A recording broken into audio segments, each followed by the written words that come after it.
Assalamualaikum warahmatullahi wabarakatuh teman-teman. Perkenalkan, nama saya Indah Zahra Listi, bisa dipanggil Indah. Saya adalah mahasiswa dari Yayan Batu Sangkar dengan jurusan Pariwisata Syariah. Di sini untuk melengkapi tugas mata kuliah saya yaitu tentang regulasi kebijakan pariwisata syariah. Saya akan melengkapi tugas tersebut tentang membahas hospitality. Baiklah, di sini saya sudah membuat mapping tentang hospitality tersebut, apa-apa saja dan apa itu hospitality, bagaimana pendapat saya tentang hospitality. Baiklah teman-teman, di sini saya akan membahas hospitality itu sendiri. Di sini saya sudah membuat mapping tentang hospitality itu sendiri. Di sini saya sudah membuat mappingnya sendiri. Bisa teman-teman lihat mappingnya itu seperti apa. Mapping itu seperti ini teman-teman. Jadi di sini saya sudah membuat mapping itu sendiri.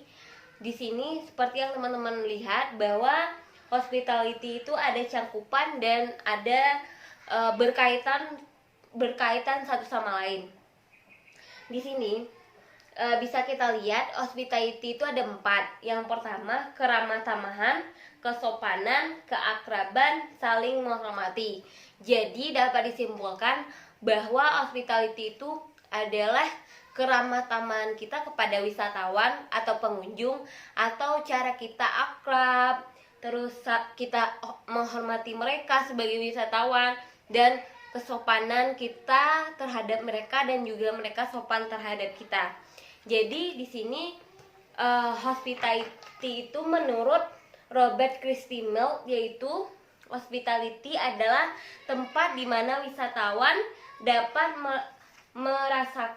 merasa diterima ketika mengunjungi tempat itu. Orang-orang tidak akan datang jika mereka merasa tidak diterima.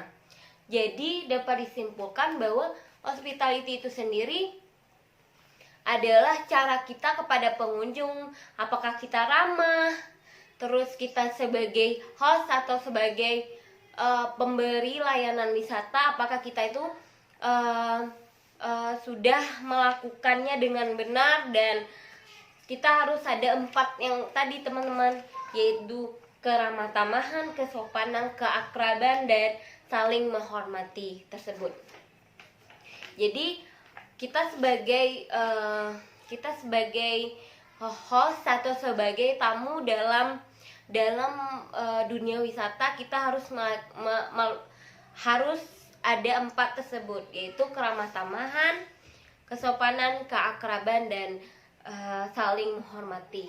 Itu harus penting teman-teman, karena kalau kita dalam dunia pariwisata, itu adalah kunci utama kita dalam hal berwisata, dan orang yang akan menikmati kita juga akan merasa nyaman. Dan kalau dia sudah nyaman kepada kita, nanti kalau ada kerabat atau ada temennya yang mau datang ke tempat kita, mereka akan memakai kita lagi. Itu adalah satu kunci dalam berwisata.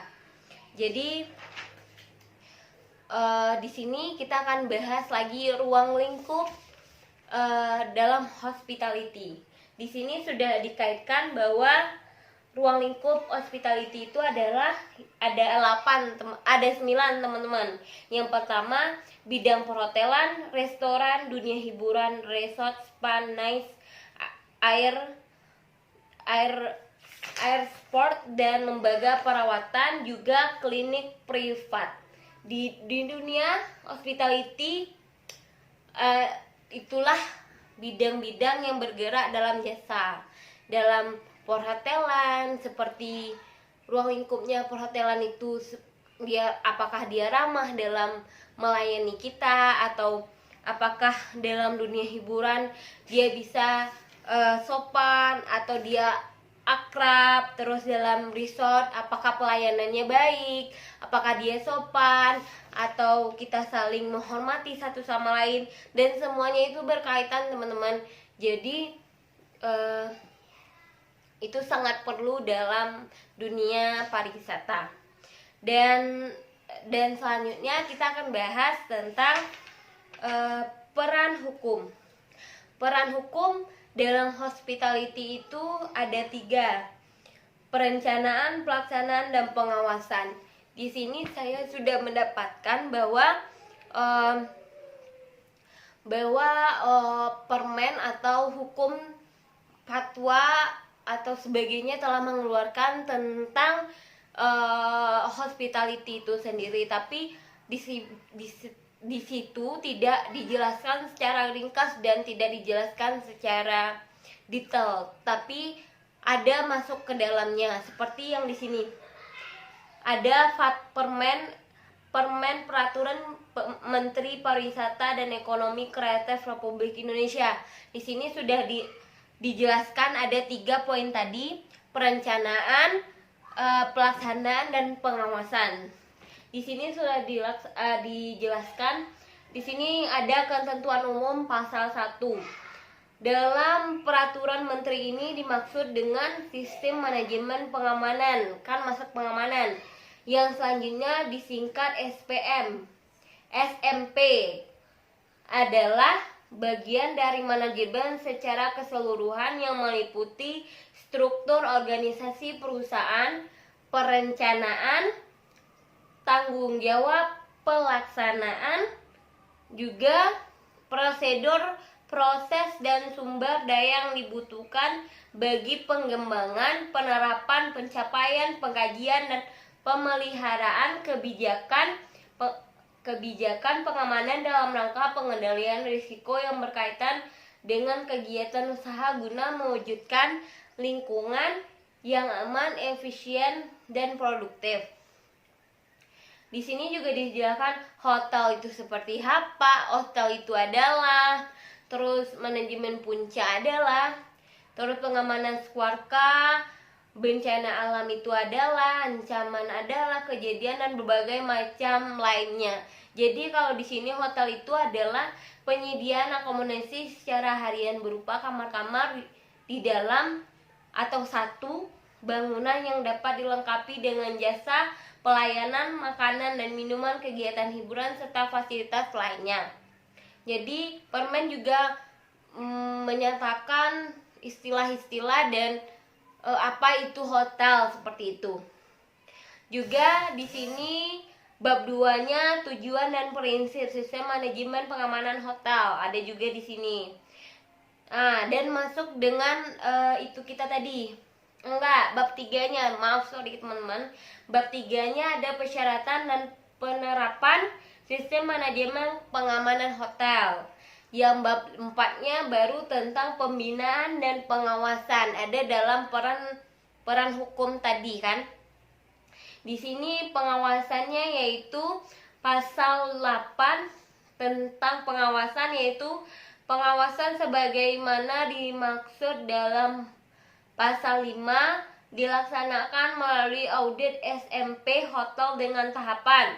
Yang pertama, menyampaikan konfirmasi jadwal kegiatan kepada usaha hotel, melakukan pertemuan terbuka, melakukan peninjauan dokumen, rekaman, praktek, penerapan, persyaratan, dan lain sebagainya, melakukan wawancara pihak-pihak terkait dengan usaha hotel, melakukan analisis dan hasil peninjauan wawancara, dan banyak lainnya tentang pengawasan tersebut.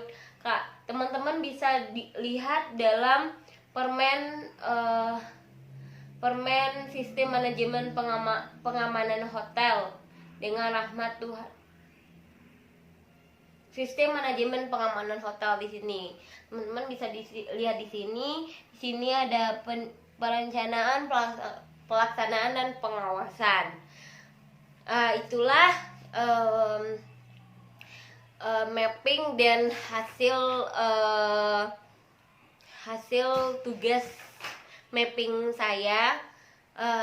Jadi dapat teman-teman simpulkan tadi apa itu hospitality, yaitu hospitality adalah keramah tamahan, kesopanan, dan saling menghormati kita dalam berwisata, atau kita sebagai hostnya, yaitu keramah tamahan kita, terus cara kita menghadapi wisatawan itu seperti apa, kesopanan kita, keramah tamahan kita, keakraban kita kepada wisatawan tersebut. Jadi itulah hasil mapping dari saya. Kalau ada salah-salah kata dan kalau ada kekeliruan, teman-teman boleh komen di bawah. Kalau seandainya saya kurang baik atau ada salah-salah kata saya dalam membacakan permen tadi dan dalam membuat mapping, kalau ada salah saya tolong di komen di bawah ya teman-teman. Jadi kalau ada salah saya tolong dimaafkan. Saya sudahi dengan assalamualaikum warahmatullahi wabarakatuh. Jangan lupa subscribe, komen, dan like. Bye bye.